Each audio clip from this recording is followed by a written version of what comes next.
नमस्कार. तर आज आपण लिंबू सरबत करणार आहे. त्यासाठी लागणारे साहित्य हे 2 लिंबू आहेत. तर हे उन्हाळ्यामुळे असे दिसायला लागलेत, लिंबू हिरवे होते ठेवून. आणि खडी साखर, तर खडी साखर खाल्लेली चांगली राहते. तर आपण आज खडी साखरेचंच करणार आहे लिंबू सरबत. आणि ही लाल मीठ आहे.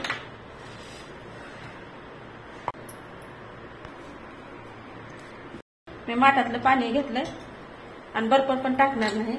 आपला साधा करणार आहे, पण ते छान राहते पोटासाठी. तर आता हे मिक्सरमध्ये खडी साखर काढून घ्यायची, त्याचे मोठे मोठे तुकडे असल्यामुळे.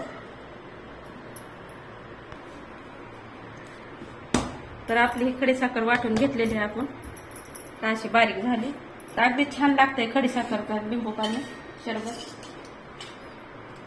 तर फ्रीज मधलं मी पाणी घ्यायला माठामधलंच घेतलं आहे थंड, कारण का फ्रीज मधलं पाणी बर्फ टाकून केला तर प्यायला छान वाटते, पण पुन्हा अजून रखरख तसंच होतं. माठामध्ये खडी साखर टाकून केला का थंड राहतं लय पोट.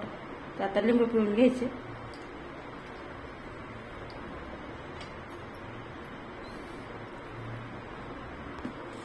तर आता आपण खडी साखर टाकून घ्यायची, जेवढं करायचं ज्याचं जे आहे ना. का तरी जास्त गोड राहते म्हणून आपल्या बघून टाकायचं. तर मी 2 चमचे टाकणार आहे. आणि ह्याला इरगळायची बी काय गरज नाही, कारण त्याला मिक्सर मधून काढलंय.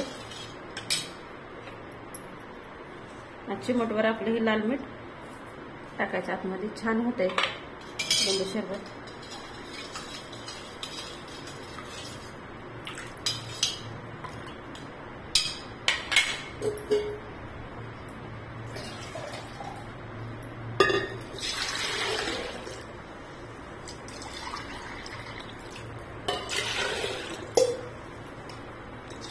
कारण का लगेच इरगळत आहे.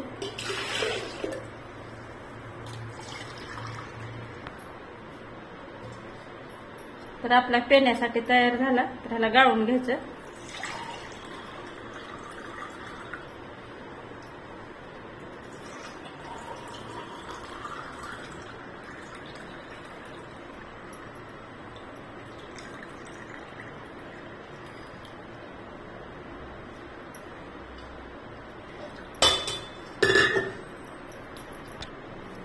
तर हे खडी साखरेच्या माठातल्या पाण्याचं अगदी थंड पोटाला लागणार आहे लिंबू सरबत तयार आहे पिण्यासाठी. बर्फ नाही काय नाही, एकदम साधा सिंपल केलाय.